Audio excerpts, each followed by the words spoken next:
energía. Energía solar, fotovoltaica, la energía hidroeléctrica, que aprovecha la fuerza de los ríos, la eólica, la fuerza del viento, la geotérmica, el vapor de los gases en los volcanes, la undimotriz, que es la de las olas, la mareomotriz, que son de las mareas, y también, alumnos, no se olvide la energía sísmica, la energía, alumnos, interna planetaria. Fuentes inagotables de energía, recursos renovables alternativos. El recurso semirrenovable, alumnos, es un recurso mixto, único en el planeta. ¿Cuál, profesor? Una capa externa de la corteza terrestre formada por materia inorgánica, que son minerales, y materia orgánica, alumnos, que son los, profesor, orgánicas y los microorganismos. Y ahí encontraremos a un recurso excepcional. El único recurso semirrenovable que existe, jóvenes. Se le llama el suelo. El suelo, profesor, sí, el suelo. Los suelos, alumnos, se clasifican de acuerdo a su uso agrícola, ganadero, forestal. Agricultura, ganadería y actividad, alumnos, forestal. Profe, es muy importante el suelo y sus nutrientes para poder permitir el desarrollo de la vegetación, sí. Y la vegetación, a su vez, iniciar la cadena alimenticia, ¿correcto? Profesores, justamente eso quería preguntarle. San Marcos hizo un interrogante sobre tipos de suelo, ¿sí? ¿Y cuál es, profesor, el mejor tipo de suelo de todos? Ah, muy buena pregunta, jóvenes. El mejor tipo de suelo del mundo. El mejor tipo de suelo del mundo, jóvenes. El mejor tipo de suelo del mundo. Mejor tipo de suelo, profesor, sí, es un suelo, alumnos, de una coloración negra con abundante materia orgánica, y este suelo, alumnos, va a permitir el desarrollo de gran actividad agrícola ganadera. Este suelo, alumnos, abunda, alumnos, abunda en territorios de gran fertilidad y desarrollo, por ejemplo, de pastizales, que se llama, alumnos, lo vamos a colocar acá en el chat, se llama, alumnos, se llama el suelo Chernosen, característico de las praderas en los suelos fértiles, alumnos, de pastizales de climas templados, el suelo Chernosen. Profesor, otra pregunta sobre los recursos naturales. O sea, tengo renovables, semirrenovables, y los no renovables son aquellos que se van a regenerar a pesar de su nombre, pero en periodos largos de tiempos que exceden el tiempo de vida, en este caso del hombre. O sea, el hombre no va a poder observar, no va a poder percibir, no va a poder darse cuenta de la regeneración de los recursos no renovables. Como son importantes para el desarrollo económico, también se les llama recursos estratégicos. Profesor, ¿cuáles van a ser? Recursos no renovables o estratégicos metálicos, como el caso del cobre, el oro, la plata, el hierro, el zinc, el estaño. Recursos no renovables o estratégicos no metálicos, como la caliza, el fosfato, la sal, y los recursos no renovables energéticos, como el petróleo, el gas natural, el carbón. ¿Correcto? Profe, ¿cuál es el más importante para nosotros? El cobre, el que nos da más divisas. O sea, es un recurso no renovable, sí, no renovable o estratégico metálico, alumnos. No renovable o estratégico, jóvenes, metálico. Muy importante tener en consideración eso. Ahora, miren, como los recursos naturales tienen un fin económico de acuerdo a la Ley General del Medio Ambiente, es importante proteger a estos recursos naturales legalmente a través de una normativa constitucional, o sea, la Ley de Leyes del año de 1993. Tú sabes por educación cívica que esa constitución política tiene un total de 206 artículos, tiene 26 capítulos y 6 títulos. Profesor, ¿cuál es el título que nos interesa, jóvenes? El título que nos interesa, Salón. El título número 3. El título número 3. El título número 3, profesor. Sí, el título número 3. En el capítulo número 2. Vamos a colocarle. Ese título, alumnos 3, ese título, jóvenes, damas y caballeros, número 3, se llama del ambiente. El título 3, alumnos, se llama del régimen económico.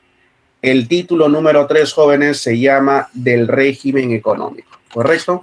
El título número 3 es del régimen económico, que seguramente tú también lo has tocado en el repaso de educación cívica, del régimen económico. el capítulo número 2. Tú sabes que ese título número 3 de la Constitución Política tiene un total, jóvenes, de 6 capítulos. 6 capítulos, profe, sí. En el título, alumnos, número 3 del régimen económico de la Constitución Política de nuestro país, en el capítulo 2, denominado del ambiente y los recursos naturales, hay 4 artículos importantes. El artículo número 66 de la Constitución Política, que el alumno de repaso tiene que manejarlo, dice que los recursos naturales son son patrimonio de la nación. Y el Estado peruano es el facultado para aprovechar esos recursos. Profesor, eso me suena conocido, sí. Artículo 66 de la Constitución Política del Perú. Los recursos naturales son, ya sea renovables o no renovables, patrimonio de la nación. Profe, disculpe, algo de cívica. ¿Qué era la nación?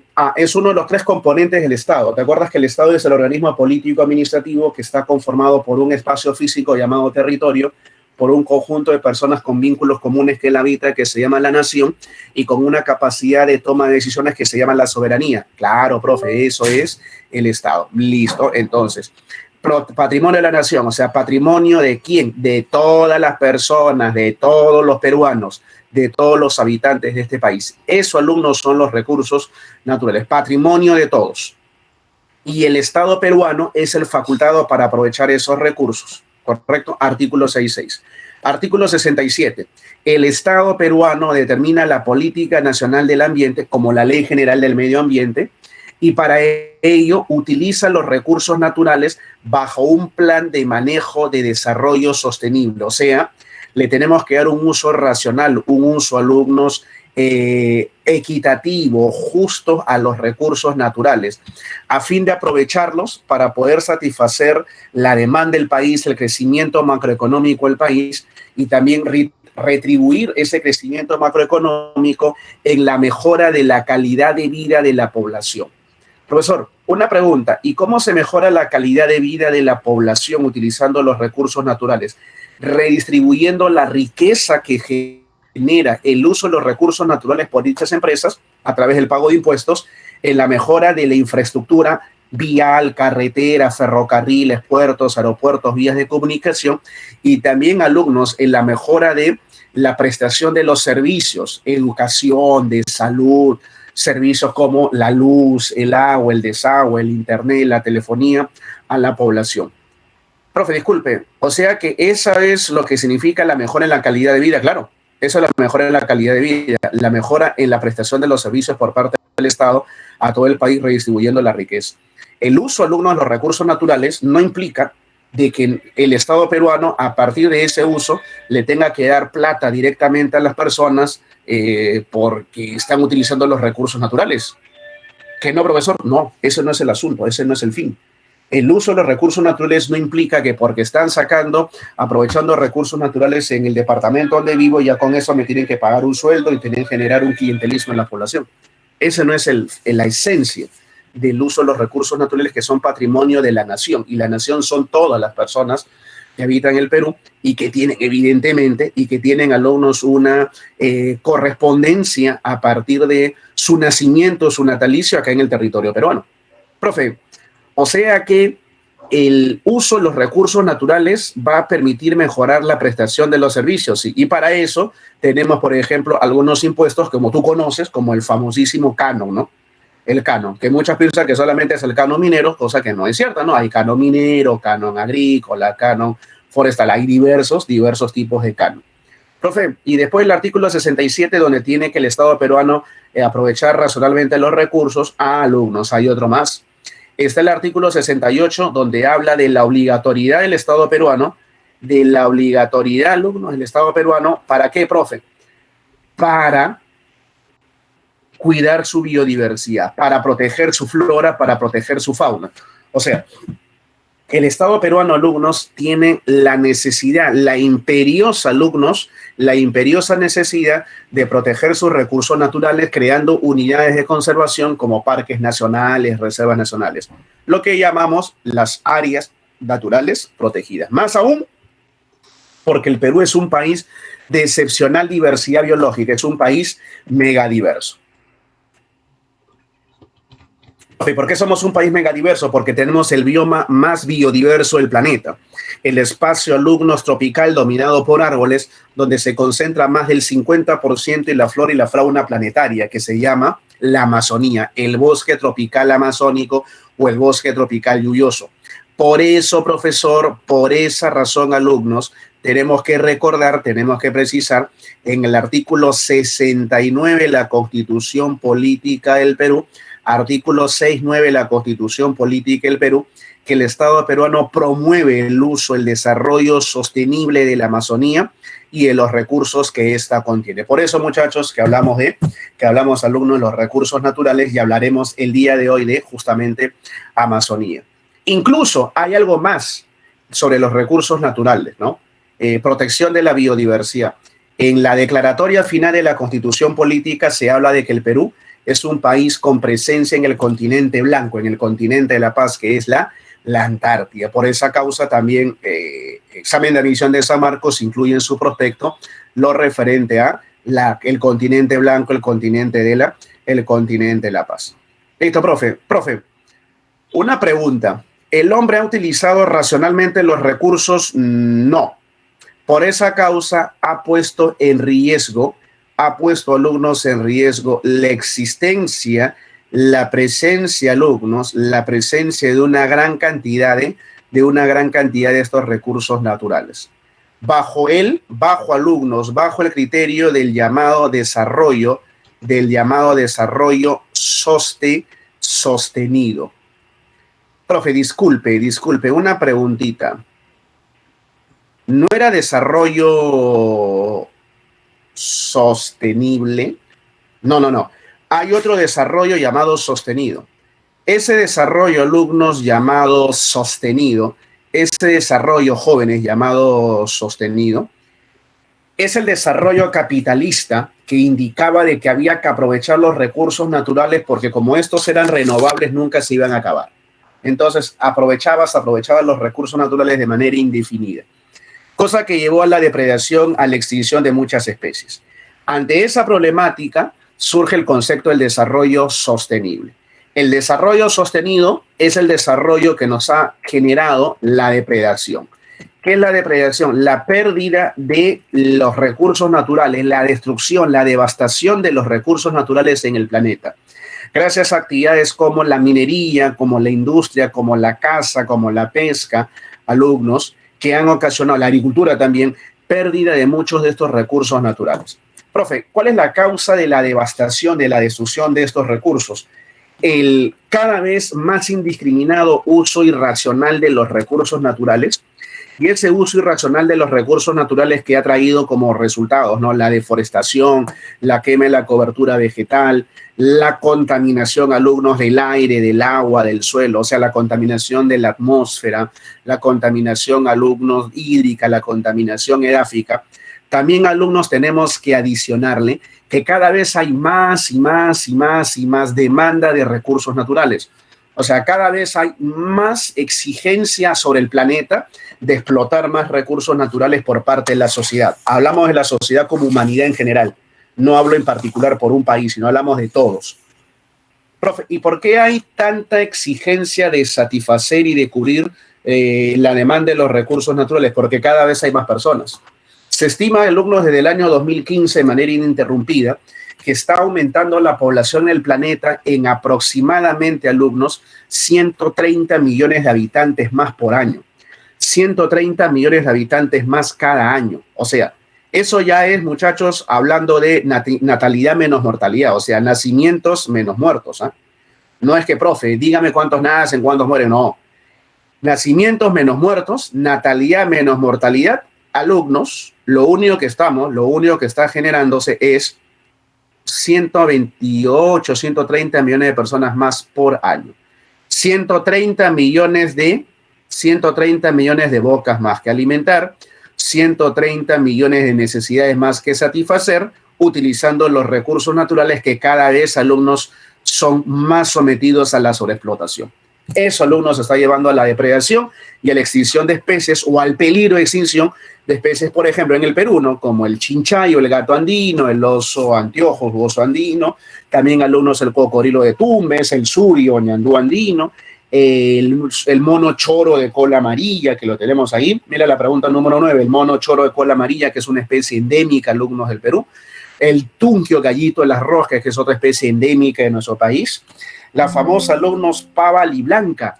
La pava liblanca, si un ave, alumnos, que solamente vive, damas y caballeros, en los bosques secos ecuatoriales de Tumbes, Piura, Lambayeque y La Libertad, que también, alumnos, lo estamos poniendo en peligro de extinción. El colibrí majestuoso, alumnos, el tapir andino o el tapir de las alturas, también conocido como el pinchaco, la gran bestia que habita en el páramo.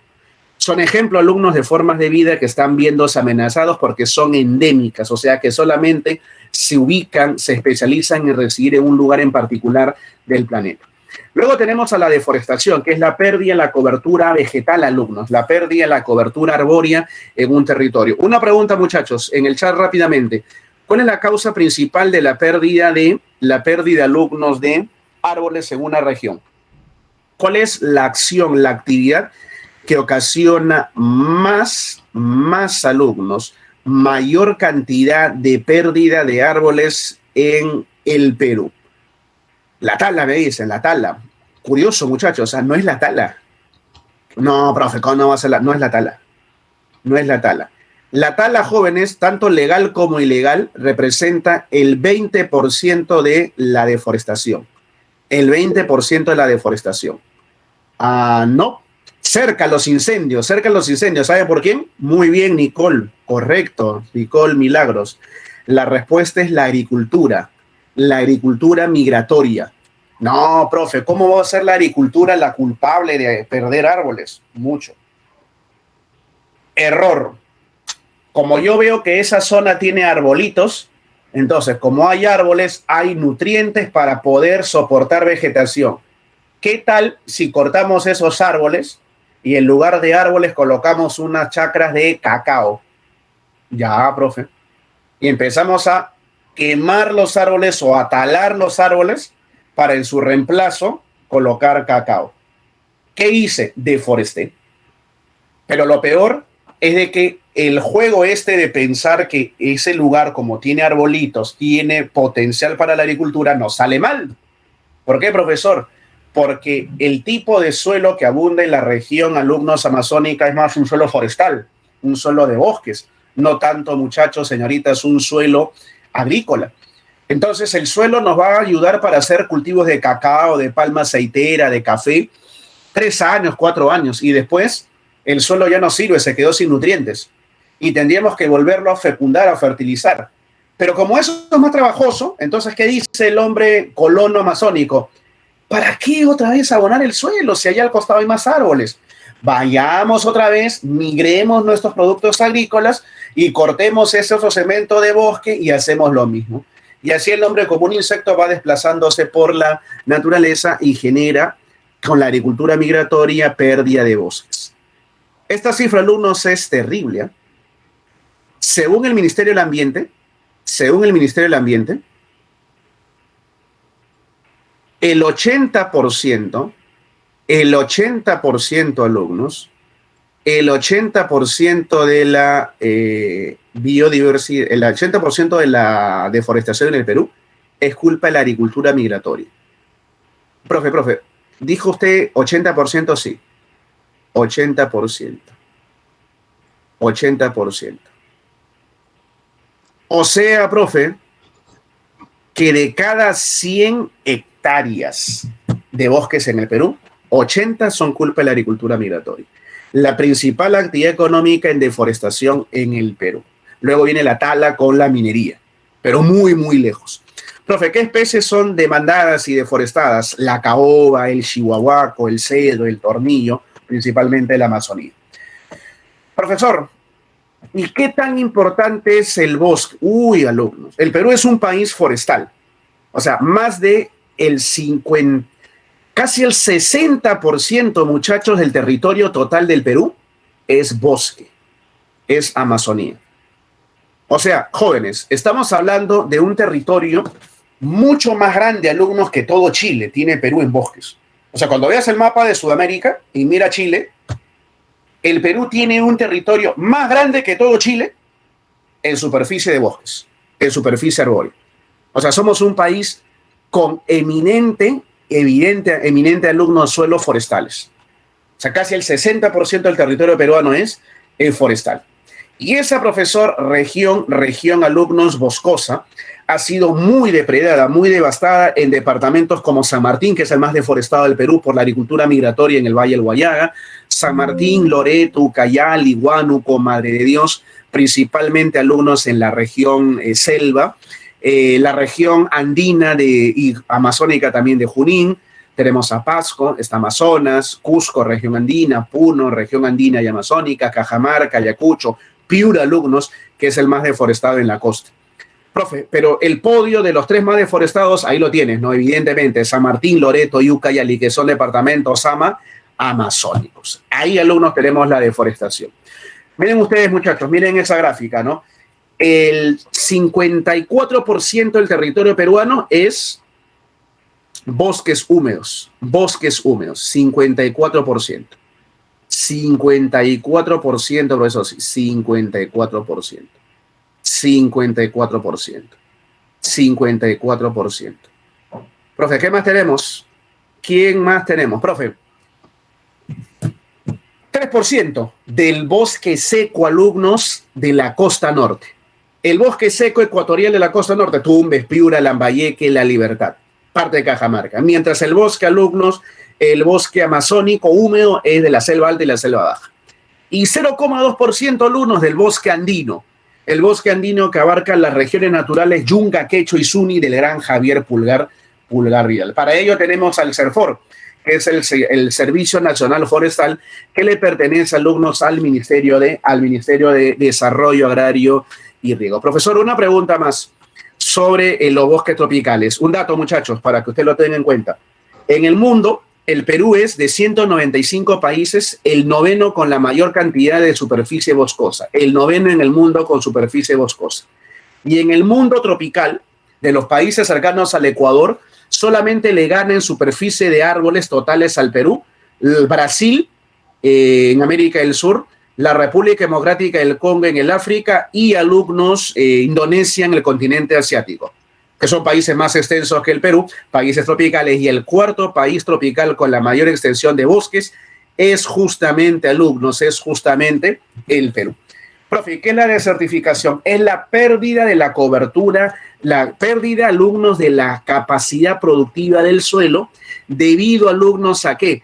Al accionar humano en la deforestación, debido al sobrepastoreo, que es llevar animales para comerse los pastos y depredar la vegetación de manera excesiva, debido a la salinización de las tierras por el riego abundante de agua con sal, que va esa sal a quedarse en el suelo y matar la materia orgánica y desaparecer los nutrientes, y debido también, alumnos, al aumento, al crecimiento de las ciudades, lo que se llama la expansión urbana.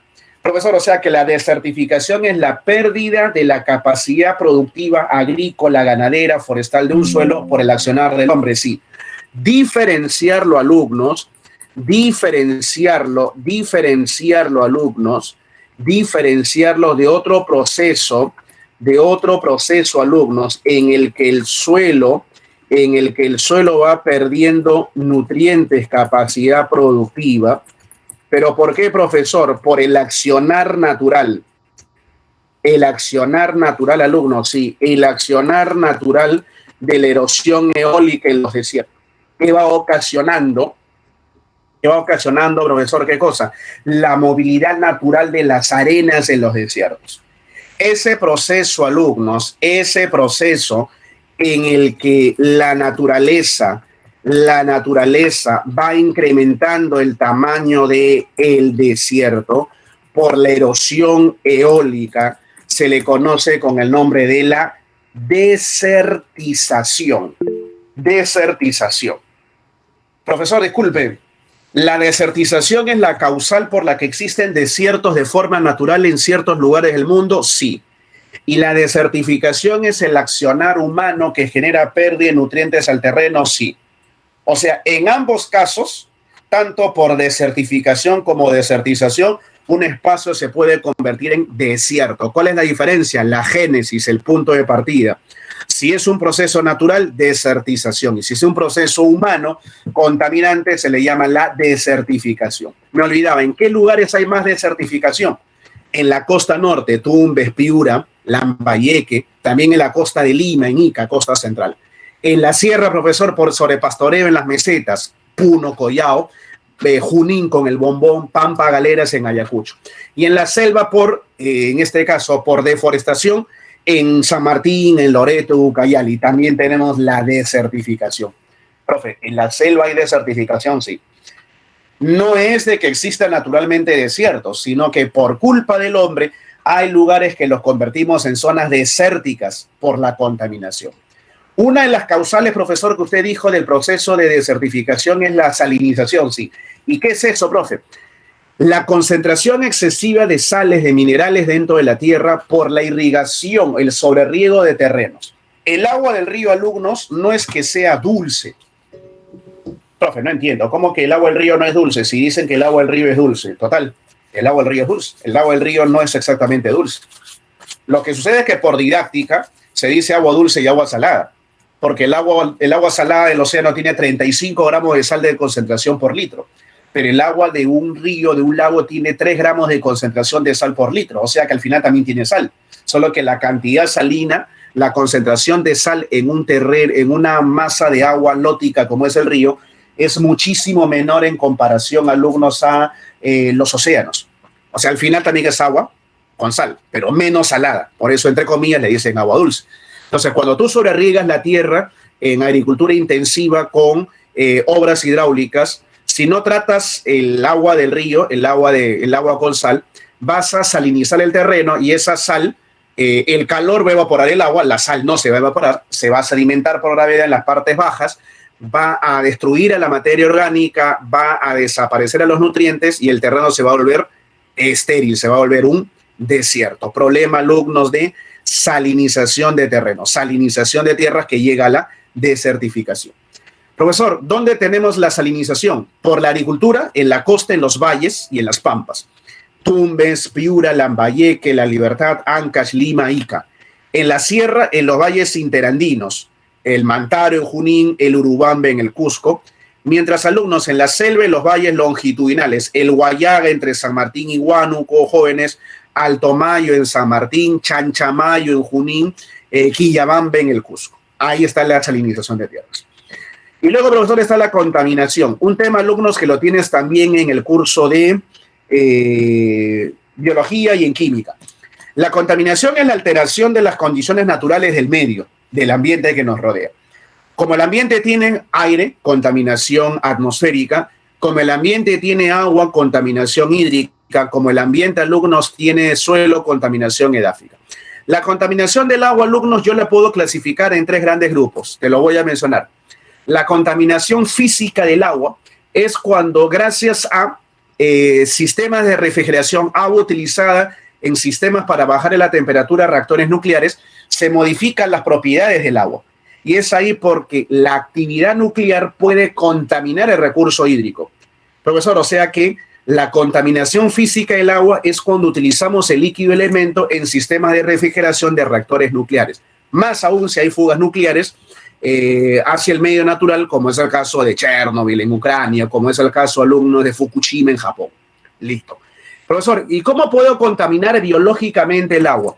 Biológicamente el agua, alumnos, se contamina a partir, jóvenes, a partir, damas y caballeros, ¿de qué? De microorganismos gastrointestinales. O sea, profesor, la materia fecal que las personas van a evacuar al momento de hacer su digestión. Eso, alumnos, también ocasiona una contaminación con aguas negras, las aguas servidas, lo que se llama el desagüe, efluentes urbanos. Profesor, ¿y qué más tenemos aparte de la contaminación biológica por microorganismos gastrointestinales? La contaminación, alumnos, la contaminación química, muy perjudicial también. Contaminación química, profesor, sí, contaminación, alumnos, química. Contaminación química, profesor, del agua, sí, contaminación, alumnos, química del agua. Química inorgánica por metales pesados. Metales pesados. Metales pesados, profesor, sí. O sea, estamos hablando de relaves mineros, plomo, mercurio. ¿Cuál es, profesor, el río más contaminado del Perú? El Mantaro. Contaminado en la Oroya por, metales pesados. Listo. Profe, contaminación por química inorgánica, sí. Y la contaminación por química orgánica, alumnos. ¿Será por qué, profe? Por hidrocarburos. A ver, Salón, si no se ha olvidado, ¿en qué parte hemos tenido una lamentable contaminación de aguas por química orgánica? Los leo en el chat. ¿Dónde, alumnos, ha ocurrido la contaminación por química orgánica? Hace ya 2 semanas, ¿no? Atrás. ¿En qué parte del Perú y que ha estado mediáticamente en boca de todos, ¿no? Las personas, la población? En el mar de Ventanilla, muy bien, en el mar de Ventanilla. Contaminación por química orgánica, ¿correcto? Por hidrocarburos, en este caso por derrames petroleros. Profe, pero solamente en el mar ha ocurrido, no. Ya sabe usted que en la selva peruana, en cuencas como el río Marañón, ha existido gran cantidad, alumnos, de derrames petroleros. Hay que tener bastante cuidado. No vaya a ser que a San Marcos le venga esa pregunta. Claro, profe, contaminación del agua por química orgánica. Ahí de repente ya puede usted hilvanar la idea de por qué ese comentario tan desatinado, desafortunado, poco empático, ¿no? De parte del gerente general de Repsol, hace más de una semana atrás a un medio dominical de comunicación en el que señalaba alumnos, el que indicaba de que sí había habido contaminación, pero tampoco era una contaminación por metales pesados, ¿no? Algo tan dramático, etcétera, etcétera, ¿no? Pero al fin y al cabo, alumnos, era contaminación, y la contaminación, alumnos, química es bastante agresiva con el medio natural. Profe, otra pregunta, ¿y qué consecuencias tiene? Genera enfermedades, pues evidentemente gastrointestinales, enfermedades a la piel, aumenta, alumnos, la muerte de la población por la ingesta, alteración de los ecosistemas acuáticos, los ecosistemas del litoral, disminución de la producción pesquera. Profe, una preguntita, y eso solamente es lo que ocurre en general. Claro, en el caso peruano afectó a la pesca, y la pesca a su vez ha afectado, como estamos en temporada de verano, a la actividad, por ejemplo, comercial de restaurantes, a la actividad turística, en general, alumnos, un gran perjuicio para toda esa gente que esperaba el verano para tratar de generar algo más de ingresos en distritos como Ancón, como Ventanilla, toda la zona norte, alumnos de nuestra ciudad. Profe, ¿qué medidas se pueden tomar para poder combatir esa contaminación? Reducir el volumen de contaminantes, reducir el agua residual, reciclar esos contaminantes para evitar un mayor daño al medio natural. Profe, la contaminación edáfica, la contaminación del suelo, la alteración de las condiciones del recurso, el recurso en este caso, superficie de la corteza terrestre. Uso de abonos artificiales, el uso de pesticidas, de plaguicidas, los desechos industriales, los relaves mineros, la basura, van depredando, alumnos, el recurso suelo. Profe, ¿qué consecuencias trae? Gravísimas, pues, jóvenes, porque del suelo sacamos los alimentos, ¿no? Ahí viene la agricultura, la actividad que más comida nos da, pérdida de la productividad del suelo, muerte de los microorganismos útiles en el terreno, también concentración de plaguicidas en la cadena alimenticia, y para ello tenemos que desarrollar el uso de abonos orgánicos, la práctica de la rotación de cultivos y la aplicación racional de los plaguicidas. Profe, ¿y por qué razón utilizamos cada vez más plaguicidas, mayor cantidad de uso del suelo? Porque como hay más gente, como hay más población, hay que satisfacer más bocas, pues hay más bocas que alimentar, y eso también se traduce en un aumento de la presión de la sociedad en la productividad del suelo. La contaminación del aire, que es algo que ya es algo muy importante que se tiene que recordar, la contaminación atmosférica. Profe, contaminación del aire, ¿por qué? Fácil, ¿eh? Perdón. CO, monóxido de carbono. Monóxido de carbono, profesor, sí. Si es monóxido de carbono, alumnos, ¿qué cosa viene a hacer? Enfermedades respiratorias. CO2, dióxido de carbono. CH4, metano. N2O, óxido nitroso. CFC, clorofluorcarbono. SF6, hexafluoruro de azufre. Profe, ¿y eso cómo se llama? Sencillo. Proceso gradual de incremento de la temperatura planetaria como resultado de la sobreemisión de los gases de efecto invernadero. Profesor, ¿eso se llama efecto invernadero? No. ¿Cómo que no, profesor? A eso se le llama, alumnos, el calentamiento global. Ah, profesor, el calentamiento global. Exacto, el calentamiento, alumnos, global. Es el principal problema medioambiental, alumnos, en nuestro país. Y a nivel, alumnos, a nivel jóvenes, a nivel mundial. No se olvide, el calentamiento planetario, el calentamiento, jóvenes, global. Profe, ¿qué más tenemos en contaminación del aire? Alumnos, la presencia de dióxido de azufre, SO2, de dióxido de nitrógeno, NO2, en las refinerías metalúrgicas. Ese dióxido de azufre se mezcla con el agua de las nubes, la precipitación que cae será la lluvia ácida. Perú, La Oroya tiene lluvia ácida, una ciudad en Junín devastada justamente por la actividad minera. Y también, alumnos, la presencia de los CFC, clorofluorcarbonos, los HFC, los hidrofluorcarbonos, que ocasionan la destrucción de la capa de la capa ozono. Contaminación, alumnos, contaminación atmosférica. El más preocupante problema es el calentamiento global, que es un proceso antrópico, humano, contaminante, de incremento de los gases de efecto invernadero que están reteniendo más calor del que necesita la Tierra para su existencia. Profesor, el efecto invernadero es un proceso natural de regulación de la temperatura planetaria y que en los últimos 100 años se ha visto incrementado por el accionar humano en la industria, la minería, la deforestación, que está aumentando la temperatura planetaria, ocasionando el calentamiento global. Bueno, los informes de la ONU han sido gravísimos a inicios de este año, ¿no? En el siglo XXI hemos tenido en el 2015, 2016, 2019, 2020, 2021, perdón, en los últimos, 2016, 2017, 2021, en los últimos 5 años hemos tenido los 3 más calurosos años del siglo XXI.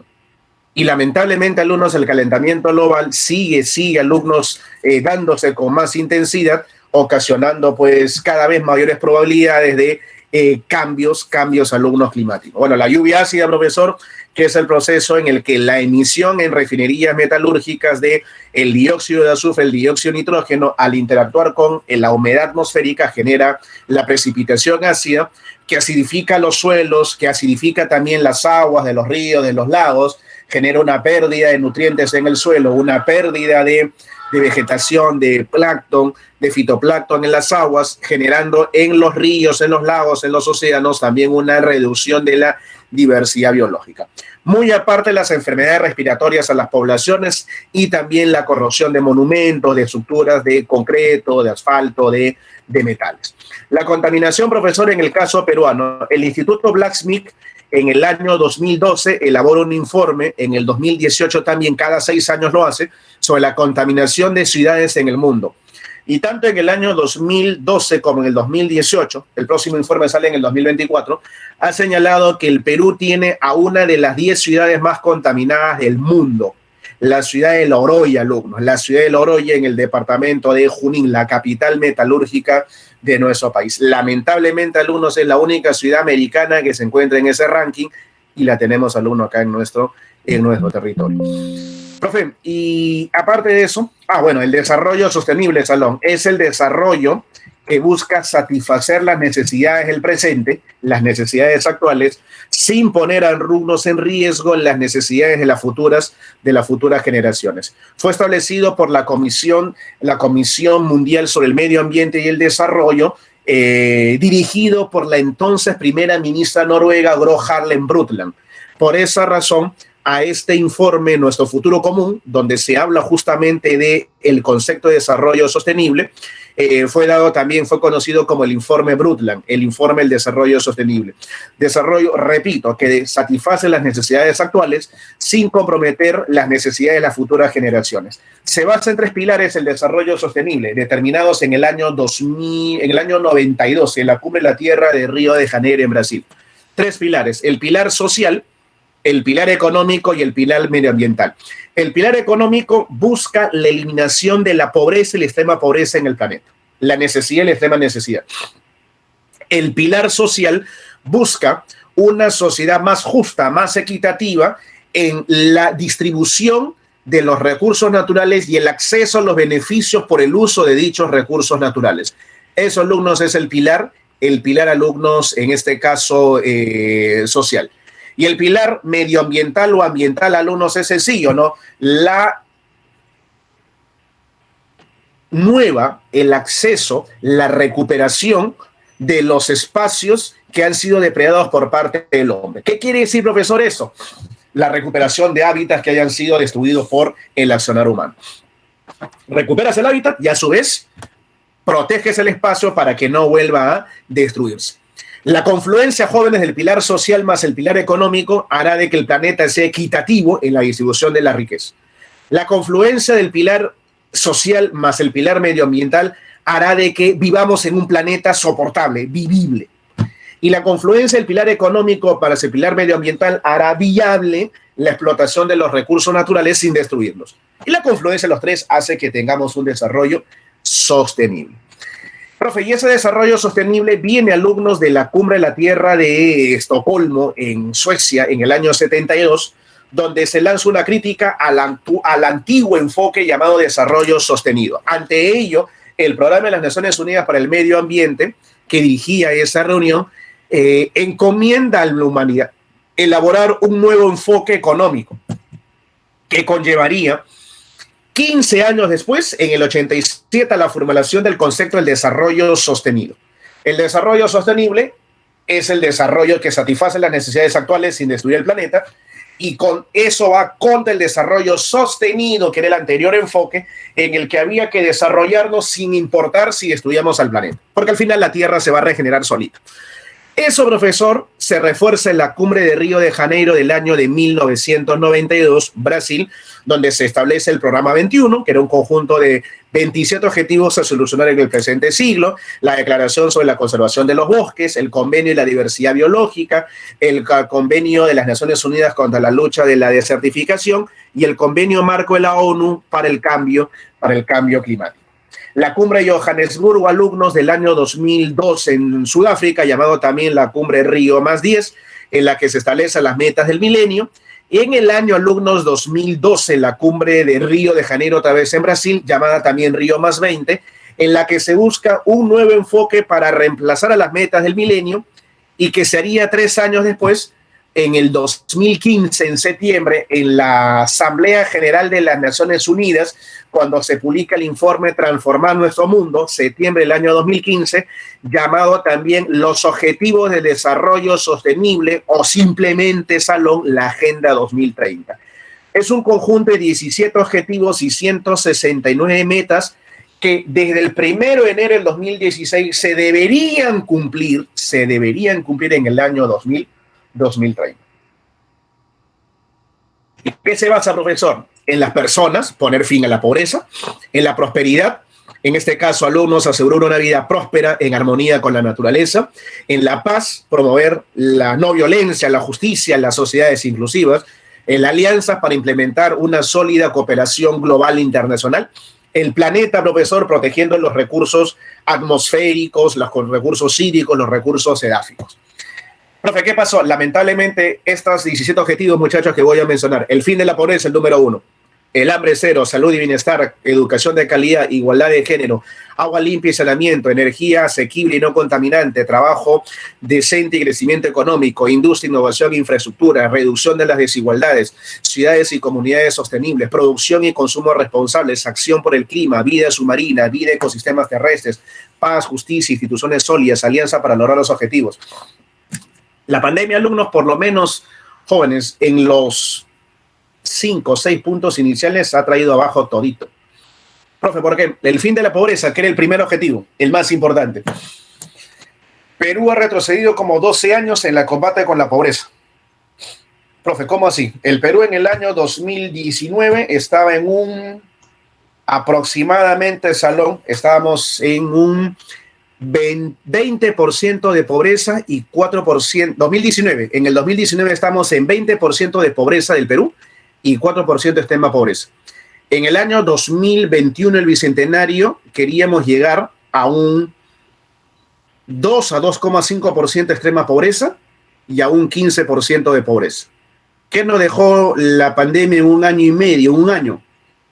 Que el Perú había subido su pobreza a 30% y su extrema pobreza a casi 10%. O sea, en los mismos registros que el 2009. O sea, el 2020 habíamos retrocedido alumnos 11 años, 11, 12 años de lucha contra la pobreza. Ni qué decir de la hambruna, del desempleo, la salud y el bienestar, la educación de calidad. Lamentablemente, esos han sido los rezagos de la pandemia. Y en otros países incluso ha sido mucho peor, mucho peor. Se han retrocedido como 25, 30 años en lucha contra la pobreza. Profe, una pregunta. ¿Y la ecología? La ecología, alumnos, es la ciencia que surge con Ernst Haeckel, el personaje que tienes en pantalla, alemán, zoólogo, padre de la ecología. Es, alumnos, la ciencia que proviene de dos voces griegas, oikos, casa, logos, estudio, ciencia que estudia las relaciones entre los seres vivos y su medio natural, su medio ambiente. Ahora, esta ecología, alumnos, esta ecología, no se olviden, que es la ciencia que estudia la relación entre los seres vivos y su entorno, tiene conceptos como el medio ambiente, que es el mundo, el mundo que nos rodea, y se encuentra conformado por elementos bióticos, como la flora y la fauna, llamado la biocenosis, y elementos abióticos. Profesor, elementos abióticos, sí, elementos abióticos como sin vida, energía solar, el aire, el agua, alumnos, el suelo, que se le llama también dentro de un ecosistema con el nombre del biotopo. Listo, profesor, entonces tenemos elementos con vida, biocenosis o comunidad biótica, y elementos sin vida, alumnos, que es el biotopo, elementos abióticos. Profe, ¿qué es el ecosistema? Es la unidad básica funcional de estudio de la ecología. Ese ecosistema, alumnos, es un espacio, es un área en la que van a interrelacionarse los elementos con vida, bióticos, biocenosis, y los elementos sin vida, abióticos, el biotopo. Vamos a encontrar ecosistemas acuáticos, de océanos, de ríos, de lagos, y ecosistemas terrestres continentales, que ahora vamos justamente a hablar como las praderas, las estepas, alumnos. Profe, ¿cómo se organiza jerárquicamente los ecosistemas? El individuo, que es la unidad biológica más pequeña en el ambiente, un individuo, ahí tienes un oso panda. La población, profesor, que es un grupo de individuos que una especie que convive en un área específica, ahí está la población. Una población, por ejemplo, de lobos, una población de lobos. Solo que es la comunidad, es el conjunto de poblaciones que interactúan en un determinado territorio, en particular, en un área específica. Comunidad, profesor, por ejemplo, profe, si yo observo ese bioma, muchachos, de arriba, donde están los lobos, eso sería la taiga o bosque de coníferas. Y ahí interactúan los pinos, los abetos, los renos, los alces, los lobos, los castores. Todo eso, alumnos, es la comunidad biótica, los elementos bióticos o los elementos vegetales y animales que interactúan en un ecosistema. ¿Qué es el ecosistema? La comunidad biótica o el conjunto de especies que interactúa con su medio natural. O sea, profesor, que interactúa con su suelo, con su agua, con su aire, con su atmósfera, con su sol, que vendría a ser el biotopo, ¿no? Los elementos sin vida. Profe, interesante. O sea, el individuo, el conjunto de individuos de una misma especie forma la población, el conjunto de poblaciones vegetales y animales forma la comunidad biótica, y la comunidad biótica más el biotopo sin vida forma el ecosistema, y el conjunto de ecosistemas con un mismo tipo de clima, alumno, forma el bioma. El conjunto de ecosistemas con un mismo patrón climático que establece una determinada cobertura vegetal forma un bioma. Y la agrupación de todos los biomas del mundo, que son macroecosistemas, forma, alumnos, la biosfera, la parte del planeta en la que existe vida, la parte con vida del planeta Tierra. Profe, otra pregunta sobre el hábitat. ¿Qué es el hábitat, profesor? Es el área específica de un ecosistema donde habita, donde vive una especie, como su nombre lo dice. Ejemplos, profe. El oso panda. ¿Cuál es el hábitat, profesor, del oso panda? Los bosques de bambú del sur de China. Profe, ¿puede vivir en otro lugar el oso panda? No. ¿Por qué? Porque su alimentación solamente se basa en el bambú. Profesor, entonces, si el osito panda se destruyera todo su bosque de bambú, adiós oso panda. ¿Por qué, profe? Porque no se ha adaptado a otro tipo de alimentación, porque es una especie endémica, propia solamente de los bosques de bambú. Entonces, son estas especies, muchachos, señoritas, los que están más amenazados, los que son más vulnerables a la extinción por su gran especialización. Especies endémicas. Profe, un ejemplito de una especie que no sea endémica, lo contrario, epidémica, las ratas. Profe, ¿por qué? Porque las ratas existen en todo el mundo. La rata noruega. Y la rata, tú sabes que vive en cualquier ambiente, ¿no? Se adapta rápidamente, puede alimentarse de diversos tipos de componentes que les brinda el medio ambiente y una alta reproducción. Entonces, por esa razón, es menos propensa a la desaparición, a la extinción. A eso no nos vamos. Especies endémicas, propias de un lugar, y especies epidémicas, alumnos que están dispersas por todo el planeta. Profe, otros ejemplos, las aves, por ejemplo, que también están en todo el mundo. ¿Y qué es el nicho ecológico, profesor? El nicho ecológico, alumnos, es el área específica, el nicho ecológico es el rol, la función que cumple la especie dentro de un ecosistema. Por ejemplo, si yo le digo a usted, alumno, si yo le digo a usted, joven, algo muy sencillo. En el Perú, alumnos, tenemos la famosa puna de los Andes. Ya, profe, la puna, ya, listo. Profe, si las puna, profesor, de nuestro Perú está de 4.000, de 3.800, de 4.000 a 4.800 metros según pulgar viral. Ya, profesor, suficiente. ¿Cuál es, profe, el hábitat de la vicuña en esa puna? Las mesetas, ese es su hábitat. Y el ichu, profesor, las mesetas, ese es su hábitat. Y la trucha, profesor, los ríos, los lagos. Y la totora, los lagos de la puna. O sea, profesor, el hábitat es el lugar específico del ecosistema donde habita una especie. Excelente. Profe, ¿y cuál es el nicho ecológico del ichu? De la totora, productores, pues. ¿Por qué, profesor? Porque son plantas que absorben oxígeno y liberan CO2, fotosíntesis. Ese es su nicho ecológico, su rol, su función en la red trófica, en la cadena alimenticia. ¿Y cuál es, profesor, el nicho ecológico, el rol, la función que tiene una vicuña dentro del medio natural? Dentro de la puna, el rol es un consumidor de primer orden, es un herbívoro. Y luego viene, profesor, el puma y se come a la vicuña. Y es un consumidor de segundo orden, es un carnívoro. Y luego viene, profesor, a su vez, viene, jóvenes, el cóndor y se come los restos y es un consumidor de tercer orden. O sea, es un carroñero, es un descomponedor. Eso, alumnos, es lo que se llama el nicho ecológico. Los niveles de la organización, alumnos, un ser, cualquier cosa que existe. El individuo el ser es cualquier cosa que existe, ya sea con vida o sin vida. El individuo es todo ser vivo que existe. La especie es el conjunto de individuos y de seres vivos que poseen el mismo genoma. La población es el conjunto de individuos de la misma especie. Y esa población, alumnos, forma la comunidad, que es el conjunto de poblaciones de la misma especie interactuando entre sí. Elementos de flora y elementos de fauna. Y la comunidad biótica más el biotopo forma, alumnos, el bioma, el ecosistema. La comunidad biótica más el biotopo forma el ecosistema, que es la unidad funcional básica de la ecología, y el conjunto de ecosistemas de una misma especie, interactuando, alumnos, conjunto de ecosistemas con un mismo tipo de clima, va a crear el bioma. Y el conjunto de biomas en el planeta forma, alumnos, lo que conocemos como la biosfera planetaria. ¿Qué relaciones, alumnos, interespecíficas se dan dentro de un ecosistema? El mutualismo, que es la cooperación entre especies en un ecosistema, como el pez payaso con la anémona en los arrecifes de coral. El comensalismo, cuando un animalito, por ejemplo, una rémora, se alimenta de los desperdicios de comida de otro organismo. Cuando hay aves que también comen los desperdicios de comida de los cocodrilos, limpiándole incluso los dientes, ahí tenemos el comensalismo. La competencia, cuando dos especies van a disputarse el recurso natural en un lugar, generando enfrentamientos entre ambos, como es el caso, alumnos, de dos grandes depredadores de la sabana africana, como son la hiena y el león. La foresis, cuando una especie utiliza a otro como medio de transporte, la foresis. El inclinismo, profesor, cuando un individuo vive dentro de otro sin hacerle daño, como es el caso de aves dentro de los troncos de los árboles, en los bosques. Por eso que cuando uno tala un árbol, depreda también la vida que existe o que cobija el mismo en su interior. El parasitismo, eso sí es totalmente perjudicial, porque cuando un individuo vive a expensas de otros, como las pulgas, los chinches, las garrapatas, de muchos mamíferos, también de aves. La epibiosis, cuando una planta se alimenta de otra, está sobre ella. Y también la tanatocresis. Tanatocresis, profesor, cuando, por ejemplo, un individuo utiliza el resto de los cadáveres de otro para poder residir en él. Un ejemplo de ello, que lo tienes ahí en pantalla, Salón, es la presencia de cangrejos que viven dentro de los caparazones de los caracoles.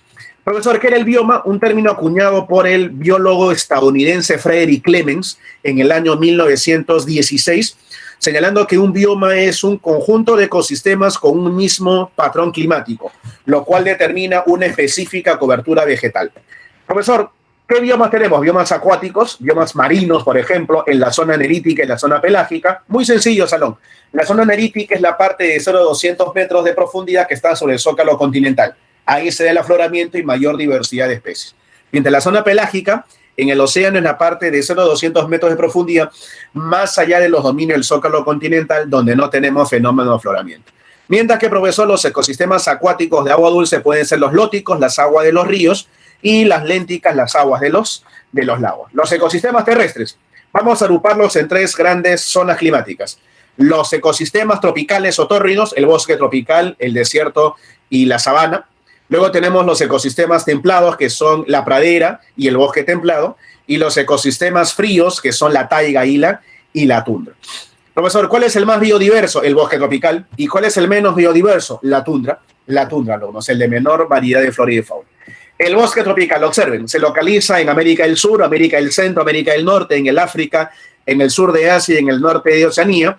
Es, alumnos, el bioma también llamado bosque tropical lluvioso, bosque ecuatorial, bosque pluvisilva o simplemente la selva o jungla. Tiene un clima tropical lluvioso. ¿Qué significa, profesor, ello? Un clima donde las temperaturas son por encima de los 25 grados Celsius. Los 365 días del año llueve acá. Todo el año, profesor, llueve. Y por esa causa se forma la ecuación árbol, árbol, árbol, árbol, árbol. O sea, puro bosque, alumnos. ¿Qué acciones se lleva el hombre acá? Tala, acción forestal, tala el árbol para desarrollar la agricultura y también, alumnos, explota minerales. Este terreno, alumnos, tiene en flora a la caoba, al bambú, al cedro, al cacao, al café, el plátano, la pimienta, el caucho. En cuanto a la fauna, profesor, tenemos a los gorilas en el África, a las chimpancés, a los jaguares, otorongos, a los loros, a las serpientes, a las ranas, a los tigres, los lagartos. También tenemos, alumnos, a el paiche, a los monos, el mono chorro de cola amarilla, por ejemplo, en nuestro territorio, el gallito en las rocas o el tunqui, el delfín rosado. Profe, la fauna está el bambú, tenemos a la hevea, tenemos al bosque laurisilva o bosque nuboso. Es la región de mayor diversidad, alumnos, de flora y de fauna. Orquídeas, orgullo peruano, más de la mitad de la biodiversidad del planeta se encuentra en el bosque tropical. País que quiera ser un megadiverso, sí o sí, tiene que tener bosque tropical. Las lianas también. Si no tiene bosque tropical, ni nos molestemos en perder tiempo en que pueda ser un megadiverso. En la fauna, profesor, está el otorongo, llamado jaguar en el Brasil, las anacondas, tenemos los delfines rosados, el mono araña, el mono maquizafa, el mono chorro de cola amarilla, los perezosos, los guacamayos, los loros, los tucanes, el caimán negro, profesor, las anacondas. También encontramos al gallito de las rocas, al oso hormiguero, a los tucanes. O sea, profesor, la biodiversidad acá es excepcional. Mega diversidad que tenemos en el territorio. El tapir gigante de Sachabaca, alumnos. Profesor, una pregunta más. Tenemos entonces una gran diversidad de bosque tropical lluvioso, sí. Profe, ¿Perú lo tiene? Obviamente, Perú tiene el bosque tropical. Ahora viene la sabana. La sabana, alumnos, es un bioma en el que el clima es tropical lluvioso 9 meses. Hay 9 meses de lluvia y una estación seca que normalmente es el invierno. Profesor, ¿dónde se localiza? En el África principalmente, en Oceanía, alumnos, y también lo tenemos en América del Sur, incluido Perú. ¿Qué acción hace el hombre? Ahí tala árboles, los pocos, porque es como llueve 9 meses y hay 3 meses de sequía. Entonces hay un árbol aislado de 30 a 40 metros y pastos. Árbol, pasto, árbol, pasto. Pasto de 3 metros de alto. Pastos altísimos, alumnos, ¿no? Profe, ¿y qué desarrolla aquel hombre? Tala, caza, agricultura, alumnos, ganadería en estos espacios, actividades agropecuarias. Tenemos al baobab, que es un clásico árbol, alumnos, que sale en la famosa esa película de Madagascar. También lo tenemos, alumnos, aparte del baobab, alumnos, acá es con B. Aparte, profe, del famoso baobab, que se localiza acá en la zona de lo que conocemos, alumnos, como la sabana. También vamos a encontrar, alumnos, a palmeras como el aguaje, como el ungurahua, profesor.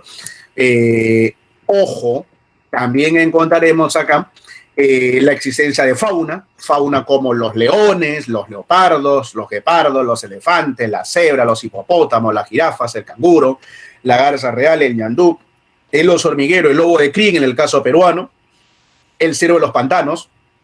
Profe, el león no era de la selva, no, el león es de la sabana, el rey de la sabana. Cuando hablamos del felino rey de la selva es el tigre de Bengala, el que vive en la India.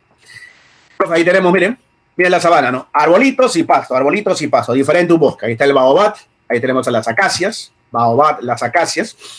Y, profe, en lo referente a la fauna está el león, está el ñu, la hiena, la cebra, profesor, las jirafas, los elefantes, los rinocerontes. Y la sabana africana, que es la más espectacular, tiene a uno de los animales más peligrosos del mundo. ¿Cuál es, profesor? El hipopótamo. El gran alumnos, el gran dominador de las sabanas africanas, incluso por encima del león, El animal más mortífero del África es el hipopótamo, alumnos. Casi ilegal, sobre pastoreo, incendios forestales a los que se ve sometido la sabana, la más espectacular, la africana. Los desiertos son los biomas más extensos del mundo.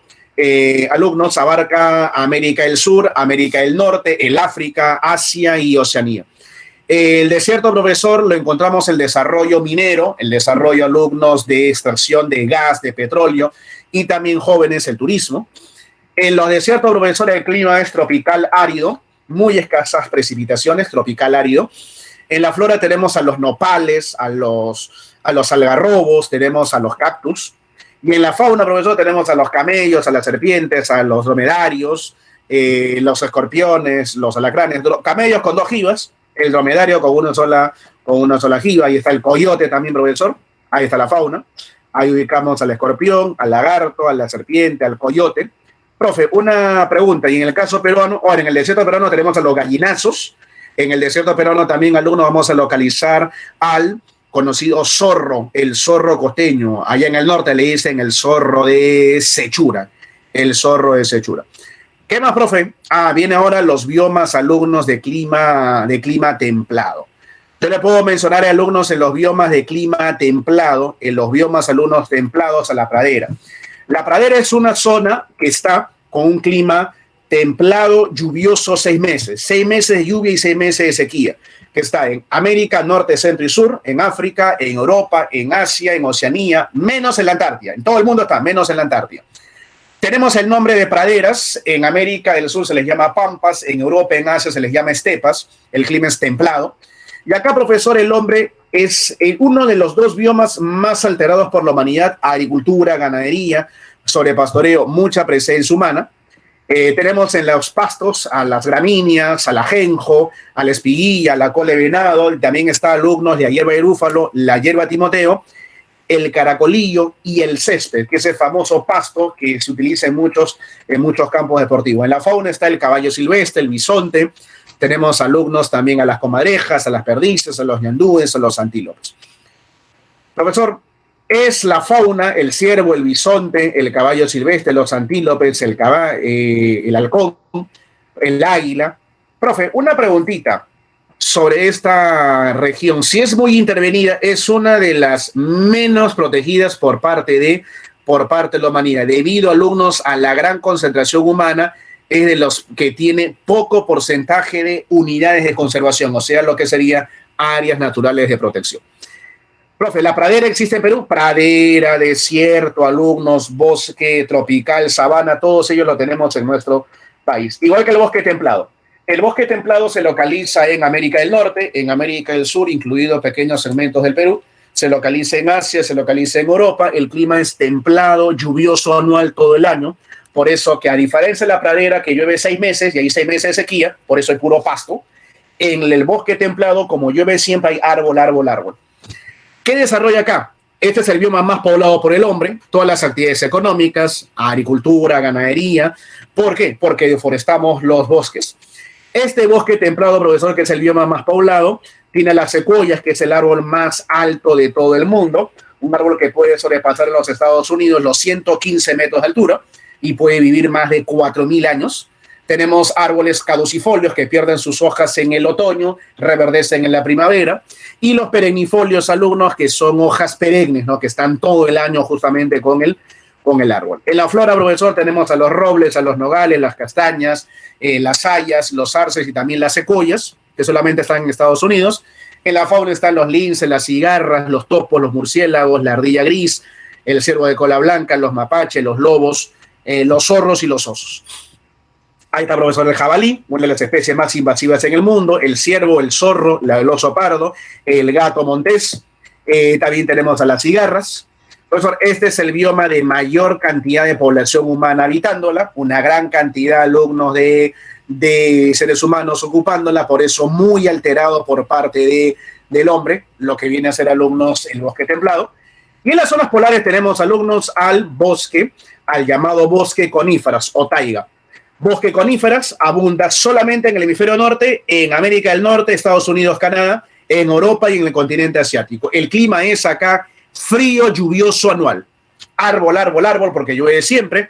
Tala indiscriminada, deforestación, actividad minera, caza, alumnos en esta región donde tenemos a los países de mayor producción de papel en el mundo, como Canadá y Rusia.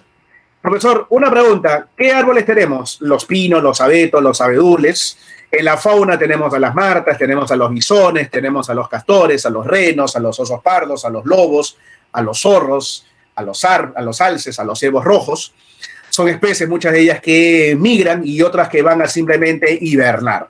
Ahí tenemos al oso, tenemos a los alces, tenemos a los lobos, tenemos al castor, tenemos a la ardilla, tenemos al hurón. Es el único bioma que no existe naturalmente en el Perú, Salón, la taiga o bosque coníferas, porque solamente se localiza en países del hemisferio septentrional, el hemisferio boreal. Y el bioma que a pesar del frío existe en Perú es la tundra. La tundra es un lugar en el Norteamérica, Europa, en Asia, en la Antártida y también alumnos en Sudamérica, incluido Perú, por su gran altitud. Es tan frío, el clima es polar seco, polar árido, que se congela el suelo formando una capa congelada llamada permafrost o permelada. Se hace la caza, se hace la actividad minera, alumnos, explotación de petróleo. Y vamos a encontrar acá en la flora a los musgos, líquenes, las yaretas. En la fauna, profesor, están los renos, los caribúes, los zorros árticos, los lobos, los bueyes almizcleros, los osos polares, también el tigre siberiano, y no olvidar, alumnos, también el cóndor, el amo y señor de los cielos andino. Profe, o sea que lo tenemos en Perú. Sí, alumnos, también tenemos a la tundra, el oso polar, el zorro del Ártico, la liebre del Ártico, el caribú, el búho ártico, la perdiz nival. En esta zona, profesor, de menor biodiversidad y de menor población en nuestro planeta, el bioma de la tundra. Profesor, la diversidad biológica, la variedad, profesor, de flora y fauna en un territorio, la diversidad biológica, la variedad de flora y fauna en un territorio. Profe, biodiversidad, ¿lo parece? Lo tenemos la próxima semana, eso lo vamos a dejar para la próxima sesión, la diversidad biológica, que nos toca justo con ecorregiones y nos toca con... también, muchachos, nos toca con áreas naturales protegidas, si no nos va a faltar el tiempo. Esto sí lo tenemos, la Amazonía, profesor, es el espacio, alumnos, de mayor diversidad biológica del planeta. La Amazonía abarca al río Amazonas, al río Amazonas, y a un conjunto de 8 países que conforman la cuenca amazónica. La cuenca amazónica abarca al río Amazonas, que son 3 países, Perú, Colombia y Brasil, con directo contacto con el río, y afluentes de 5 países más, ríos pequeños que le brindan aguas desde Bolivia, desde Ecuador, desde Venezuela, Guyana y Surinam. Profesor, una pregunta sobre la cuenca amazónica. ¿Es el bioma del bosque tropical lluvioso o el bosque ecuatorial? Es la región de mayor biodiversidad del mundo. Te doy este dato. De los 8 países con cuenca amazónica jóvenes, 5 son megadiversos. 5 tienen más del 70% de la flora y la fauna mundial. ¿Cuáles son, profe, esos países megadiversos? Está Salón, Brasil, Perú, Colombia, Ecuador y Venezuela. Megadiversidad. Este espacio, profesor, que concentra estos países megadiversos a más del 70% de la flora y la fauna mundial, van a tener un relieve, alumnos, hacia el este, con selva alta y selva baja.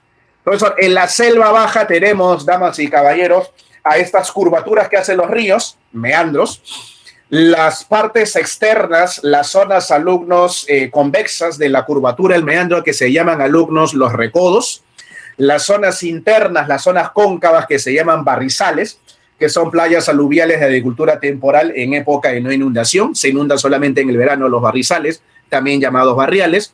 Tenemos a los lagos de herradura, también llamados cochas o tipiscas, y los conductos que unen a los lagos de herradura con los meandros que se llaman los caños amazónicos. No olvidar que tenemos alumnos en un 56% del territorio peruano formando la selva, que lo habíamos conversado, 56% del Perú, 14% de la población. Es la región, alumnos, más biodiversa, la más tropical, la más cálida, la más lluviosa de todo nuestro territorio. Y esta región, profesor, con una determinante que es la baja latitud, la cercanía al Ecuador, se divide por su geomorfología en una selva alta o rupa accidentada de 1.000 a 400 metros, que es la más lluviosa, en el Valle 15.000 en el Cusco, llueve 360 días al año como mínimo, y la selva baja Huomagua, que es la gran llanura amazónica, que es la de clima tropical húmedo, la más calurosa, y en Chuya, Sacramento, en Ucayali, con más de 41 grados Celsius, que es la región más extensa de todo nuestro país, la selva baja Huomagua.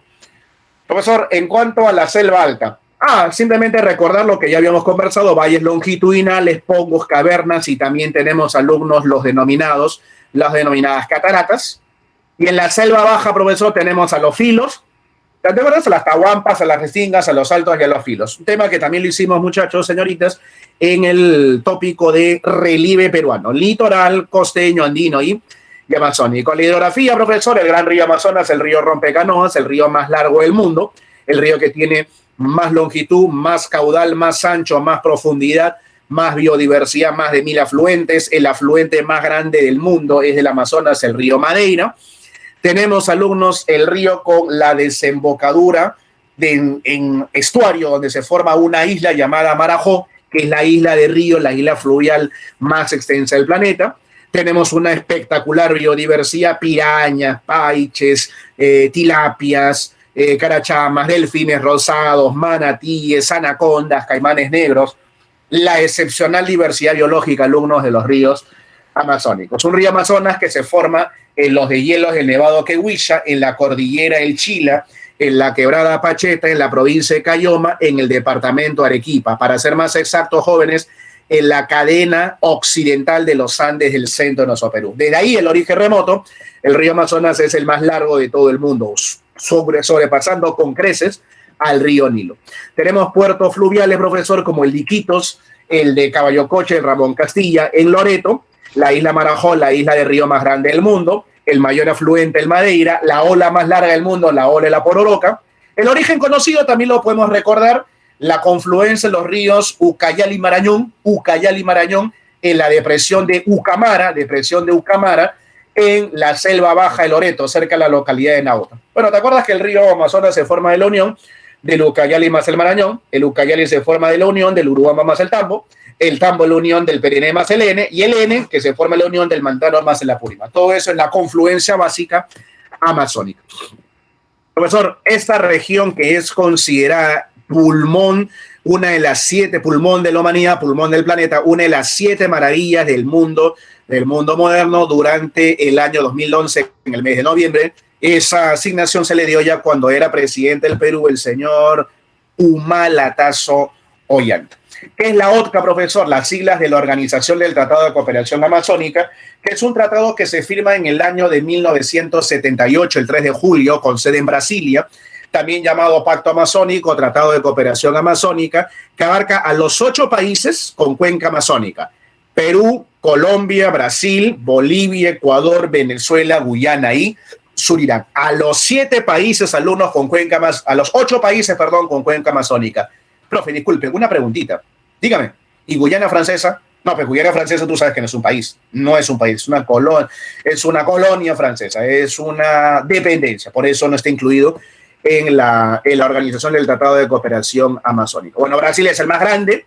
Tenemos a Perú, el segundo más grande. Está Colombia, está Bolivia, está Venezuela. Esos son los 5 más grandes de la cuenca amazónica. Tenemos Ecuador, tenemos a Guyana y tenemos al pequeño Surinam. Correcto, ahí están los 8 países con cuenca amazónica. Esos 8 países, reitero, damas y caballeros, Brasil, Perú, Colombia, Venezuela y Ecuador son países mega diversos, con más del 70% de la flora y la fauna mundial. La OCA tiene la reunión de presidentes de los países amazónicos, que solamente se ha dado en 3 oportunidades jóvenes.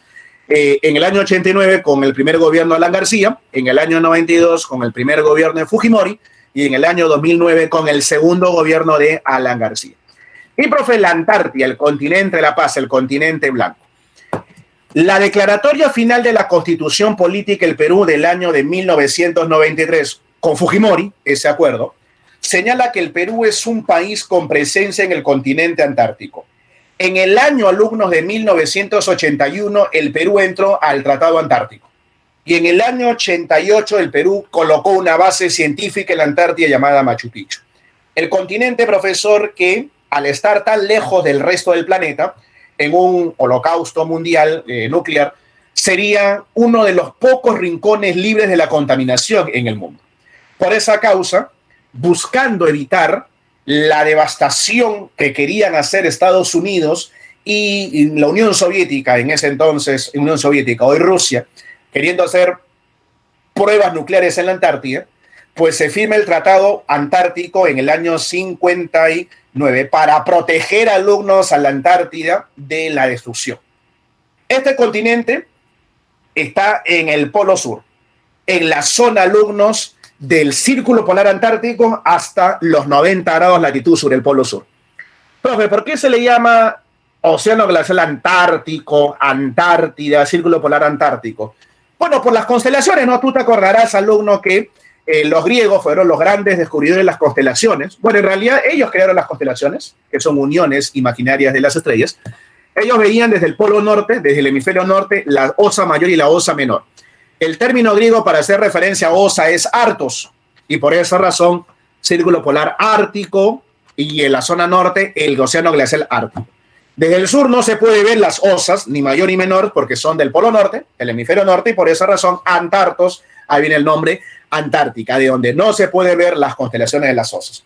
Es el cuarto continente más grande, con más de 14 millones de kilómetros cuadrados de territorio, rodeado por el Océano Glacial Antártico. Es el continente más alto en promedio, más de 2 kilómetros de elevación. ¿Por qué, profesor? Porque hay una gruesa capa de hielo de más de 2.000 metros en promedio de altitud. Profe, disculpe. Y la Antártida, yo había escuchado, no sé si es correcto, profe, me aclara la duda.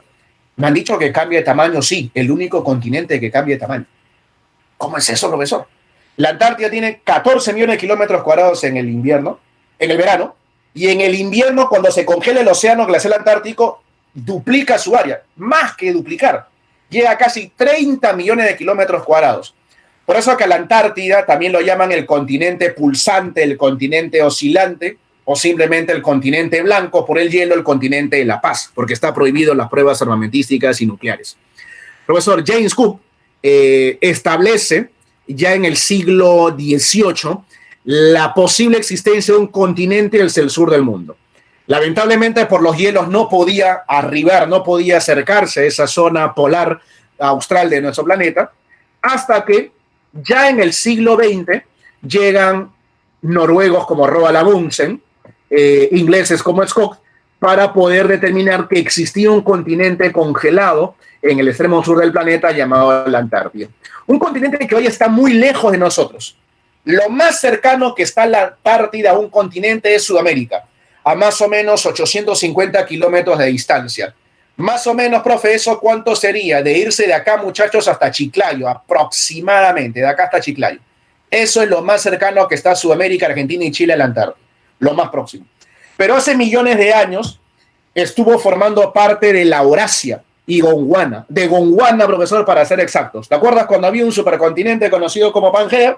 Ahí estaban todos juntos. Y cuando se rompe Pangea, en Gondwana estaba Sudamérica, África, Oceanía, estaba alumnos, la Antártida, estaba la India. Ahí estaban todos ellos juntos. O sea, por esa causa que la Antártida tiene un origen común con Gondwana, con los continentes del hemisferio sur del planeta, y por eso también la Antártida en algún instante, repaso San Marcos, fue un bosque tropical, con presencia de árboles, de vegetación, y por eso también tiene restos fósiles de palmeras la Antártida.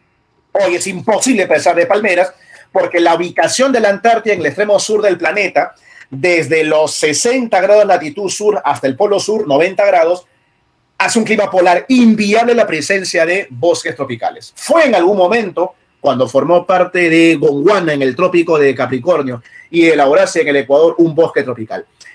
A casi 1.000 kilómetros está la famosa Tierra del Fuego en Sudamérica, a 3.600 kilómetros está Sudáfrica y a 2.200 kilómetros está Nueva Zelanda en Oceanía. Muy lejos, alumnos, del resto del planeta. Profesor, la Antártida entonces se ubica en el extremo sur, recorrido por el meridiano base Greenwich, 0 grados. Por eso, muchachos, tiene hemisferio este y oeste. Recorrido por el antimeridiano de Greenwich, el meridiano de 180 grados, y el círculo polar antártico en la zona polar gélida glaciar del planeta. Este, profesor, océano Atlántico, el océano Índico, el océano Pacífico forman lo que viene a ser en la unión el océano glacial antártico, que es el quinto océano en tamaño, el océano glacial antártico rodeando a la Antártida, que es el cuarto continente más grande. El hielo, alumnos, que tiene más de 2.000 metros de espesor, más de 2.000 metros de espesor. En algunas zonas, alumnos, puede descender hasta 2.200 metros de espesor, pero normalmente, alumnos, el promedio es de 2.500 a 3.000 metros. Incluso, alumnos, hay lugares como la cuenca Astrolabio, donde puede alcanzar casi 5 kilómetros de espesor las masas de hielo. O sea, alumnos, imagínense que el calentamiento global derrita todos esos glaciares. ¿Cuánto aumentaría? Más de 100 metros el nivel del océano mundial. Continente pulsante porque en el verano tiene 14 millones de kilómetros cuadrados y durante el invierno, cuando se congela el océano glacial antártico, más que duplica su área, más de 30 millones de kilómetros cuadrados. El único continente, muchachos, que cambia de tamaño. Profesor, entonces, ¿podría cambiar de posición? No. No lo va a pasar al África. Por más de que aumente de tamaño durante el invierno, no le gana al África. Por eso que primero es Asia, segundo América, tercero África y el cuarto es la Antártida. Y el quinto es Europa y el sexto es, ya lo conoce usted, Oceanía. Profesor, en la Antártida se dice que, claro, por la inclinación del eje, no sé si usted ha escuchado, muchachos, es el Sol, acá está la Tierra con el eje inclinado, y cuando está el polo norte de día, 6 meses el polo norte está de día y 6 meses el polo sur de noche. Y cuando tú quieres cambiar eso, la Tierra tiene que darle una media vuelta al Sol y 6 meses después el polo sur, la Antártida, está de día y el polo norte de noche. Por eso ahí que se forma el llamado Sol de la medianoche. Desde el 23 de septiembre del año 2021, Salón, hasta el 21 de marzo del 2022, la Antártida está de día, está con 6 meses de día. Y desde el 23 de marzo del 2022 hasta el 23 de septiembre del 2022 estará de noche. Eso se llama el sol de la medianoche. Durante todo el día te cansas de ver el sol en el verano antártico. El sol de la medianoche. Y después, alumnos, cuando viene el invierno, 6 meses no se ve el sol. Eso, alumnos, se da en los días polares y las noches polares antárticas, de 6 meses de duración cada uno. Profesor, en la geomorfología, ¿quién tenemos? A la cordillera transantártica, que es una cordillera que es la continuidad de los Andes en la Antártida, la cordillera más larga y alta. Ahí, alumnos, también vamos a encontrar al macizo Vinson, que es la montaña, la máxima elevación de la Antártida, casi 4.900 metros de altitud, el macizo Vinson. La meseta de Holly Canyon, profesor, que es el punto más bajo, es una meseta, alumnos, de 2.000 metros en la parte austral de la Antártida. El monte Erebus, que es el volcán más activo, profesor, de toda la Antártida. Profesor, un volcán activo en la Antártida, claro, puede hacer frío en la atmósfera, jóvenes, ¿eh? Pero el calor interno del planeta sigue estando intacto, y incluso hasta erupciona los volcanes en la Antártida. También tenemos, alumnos, aparte del macizo Vinson, al glaciar más grande, el glaciar Lambert, más de 400.000 kilómetros cuadrados, el glaciar más grande del mundo, el Lambert en la Antártida. La barrera de hielo de Ross, que es la barrera de hielo más grande, alumnos, agua salada congelada. Barrera de hielo, muchachos, es agua salada congelada y glaciar es agua dulce congelada. Tenemos al volcán Sidley, que es el más alto de la Antártida. La península antártica, que es el punto más cercano de la Antártida, América del Sur. Separado, alumnos, la península antártica de América del Sur por el paso de Francis Drake, en honor al famoso corsario británico, el paso Drake, que es una zona tempestuosa, muchachos. Miren ustedes, la separación de aproximadamente 850 kilómetros de extensión. El viaje a la Antártida, dependiendo de las condiciones, más o menos dura de 2 a 3 semanas. El paso Drake, alumnos, es más o menos son 3-4 días de viaje. bravísimo, alumnos, el paso de ella. Olas, alumnos, de más de 10, 15 metros. Es una zona tempestuosa donde los dos océanos más grandes del mundo chocan y generan un área de mucho oleaje, de muchos alumnos, de mucho peligro. Pero es la única manera de poder llegar vía marítima hacia el continente, alumnos antárticos. Se aprovisionan de, en este caso, de alimentos, de todo tipo de elementos en Ushuaia, en Argentina, y de ahí se van hacia la Antártida. Profesor, una pregunta más. ¿La Antártida es el continente más frío? Claro. La temperatura acá promedio es de 23 grados bajo cero. 23 grados bajo cero. Claro que durante el verano hace un poquito de calor. Llegas a 14 grados en la Estación Científica Esperanza Argentina, la base científica Esperanza de la Argentina, que ha sido el punto más caluroso, aunque lo más frío ha llegado a la cúpula Fuji, 93 grados bajo cero de temperatura. La más baja temperatura, alumnos, 93 grados bajo cero. La estación cúpula Fuji, que le pertenece a Japón, es el lugar más frío de todo el planeta. Profesor, recursos naturales, tenemos fauna, focas, aves, pingüinos, alumnos, tenemos al famoso krill en esta región. Profe, el pingüino emperador es el único ser vivo que vive en la Antártida en invierno, esperando, alumnos, que llegue la hembra con los alimentos para la cría que está próxima a salir del huevo. El macho ahí está resistiendo las fuertes, las muy bajas temperaturas, que son de promedio en el invierno, muchachos. La temperatura en la Antártida es 55 bajo cero, pudiendo llegar hasta 93 bajo cero. Y aparte, las ráfagas de viento polar, que pueden ser vientos gélidos con hielo, con nieve incluida, de más de 100 kilómetros por hora. Y ahí está el pingüino emperador viviendo en esas condiciones. Profesor, ahí vamos a encontrar también a la foca cangrejera, a la foca de Weddell, a la peligrosísima, la mortal depredadora, la foca leopardo, y también, alumnos, a estos grandes depredadores grupales que se llaman las orcas, alumnos. Profe, y ahora sí el krill, ¿no? Este famoso crustáceo que sirve de alimento, inicia la cadena alimenticia, alumnos, en el Polo Sur. Profe, sobre el krill, yo quería preguntarle lo siguiente. ¿Es un alimento nutritivo? Sí. ¿Y el hombre se lo puede comer? No, porque por el fósforo que tiene, si lo hervimos, lo que va a generar es una intoxicación en las personas. Profe, ¿y entonces por qué las ballenas se lo comen? Porque la ballena se lo come crudo, pues abre la boca y se lo traga. Y entra de frente y el sistema, los jugos gástricos puede destrozar el krill. Cosa que no sucede porque si uno lo quiere comer, el ser humano simplemente lo va a tener que cocinar y al cocinarlo ahí generaría una intoxicación en la población. Pero se llama el alimento del futuro. Profe, ¿qué recursos naturales tenemos aparte de la fauna? En la vegetación tenemos a los musgos, a los líquenes, alumnos, a las yaretas, a las huamanripas. Muy poca vegetación.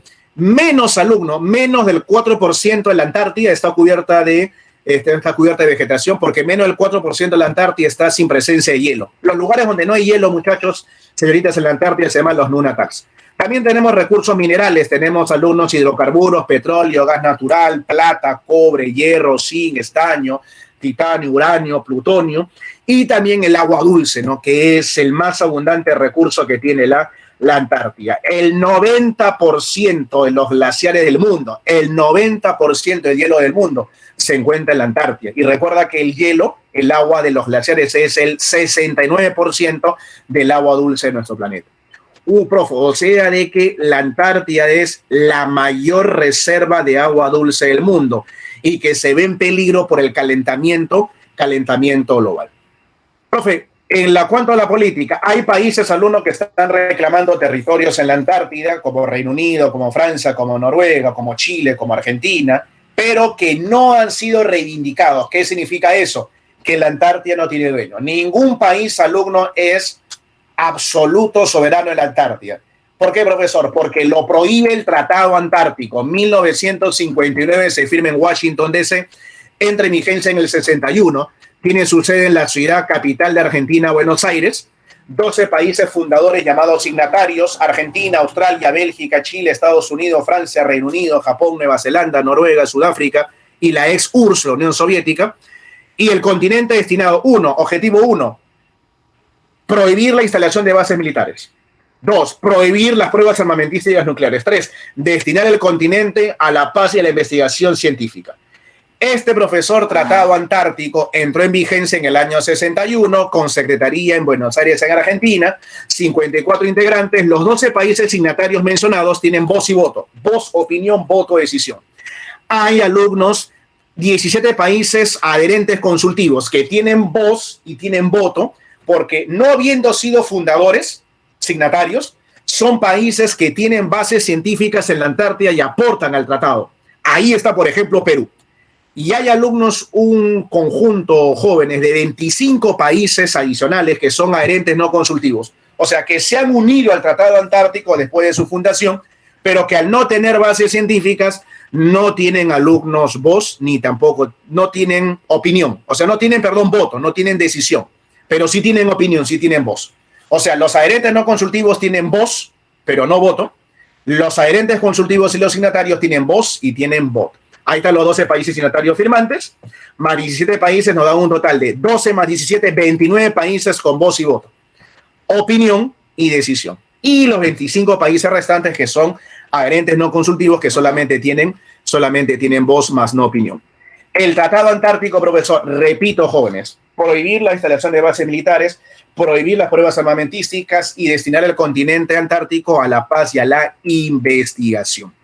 En el año 91 se firmó el Protocolo de Madrid en España, y en el 98, por 50 años, Salón, hasta el 2048, está prohibido cualquier explotación de recursos naturales. El Perú está en el Tratado Antártico desde el año 81, en el 88 coloca una base científica, en el 89 se convierte en un adherente consultivo con voz y voto, y la base científica se llama Machu Picchu, en la isla alumnos Rey Jorge, en la bahía del Almirantazgo, en la ensenada Maquelan.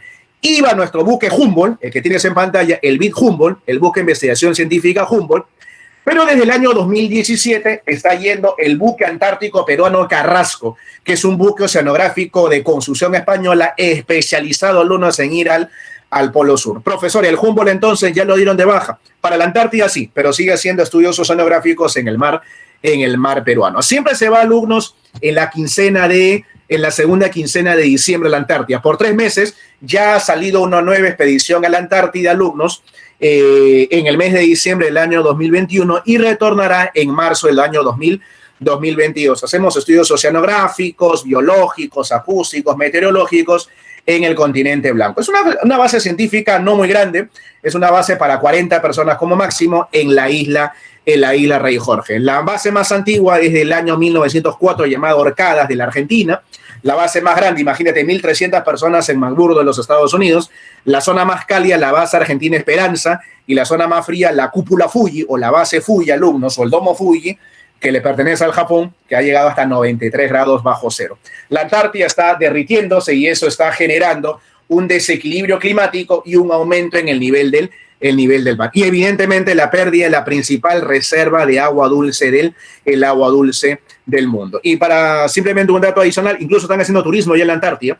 El costo del viaje, por ejemplo, si vas a hacer lo más básico, 3 días, 2 noches en la Antártida, te está costando como $12,000 ir a la Antártida.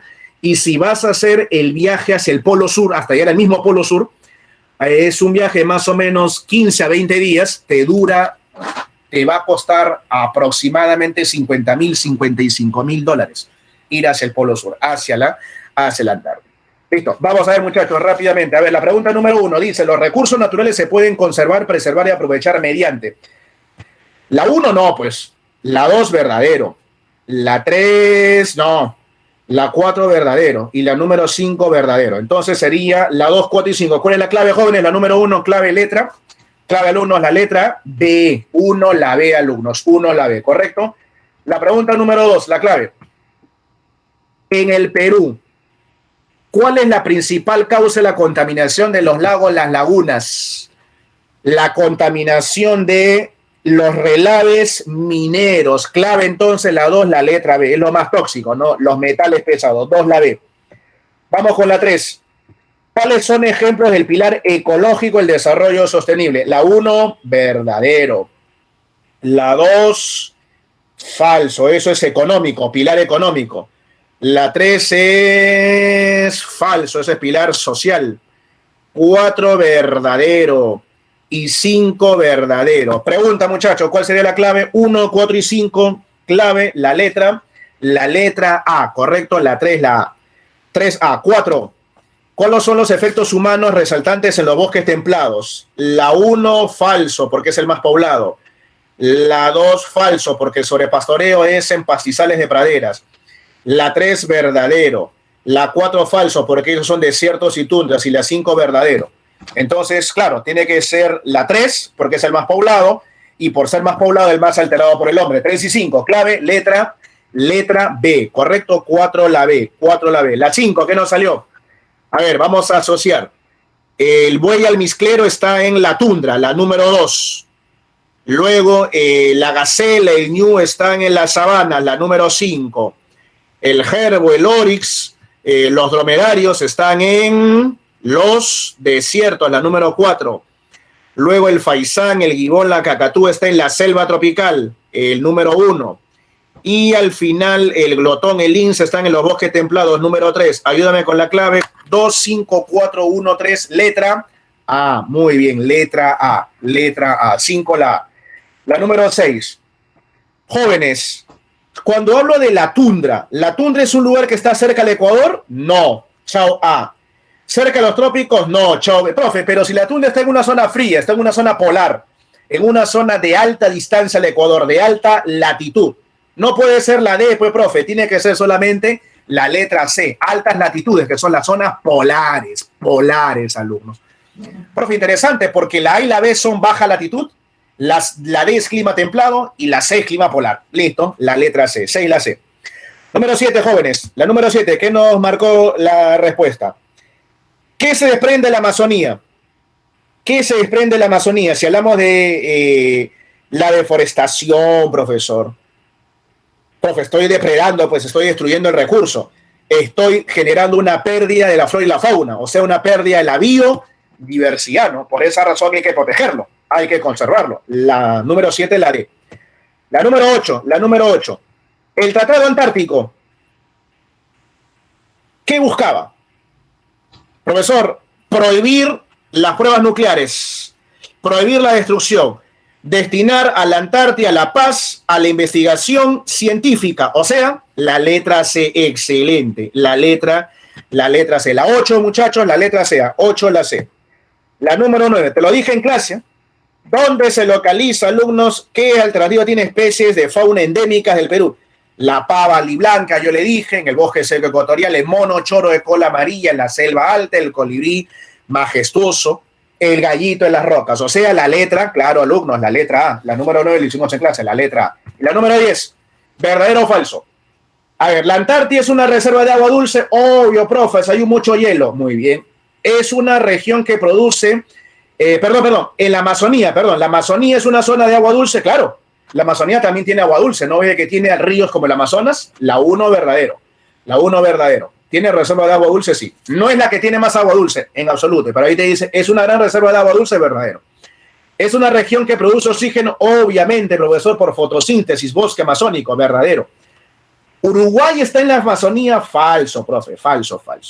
¿Y la deforestación no afecta el equilibrio ecológico? No, profe, la deforestación mata, alumnos, el bosque y mata también a los animalitos. Entonces, eso, alumnos, es falso. Entonces, la pregunta número 10, alumnos, la 1, verdadero, la 2, verdadero, la 3, falso y la 4, falso. Entonces, la clave, ¿cuál sería? Alternativa B. Número 10, alumnos, la clave letra B. Listo, chicos, muchas gracias por la atención prestada. Cuídense mucho. Buena semana para todos y a seguir estudiando, a seguir aprendiendo aquí en la academia. Muy buenos días con todos. Buenos días, tutor. Buenos días con todos. Cuídense, muchachos. Nos vemos en la próxima sesión.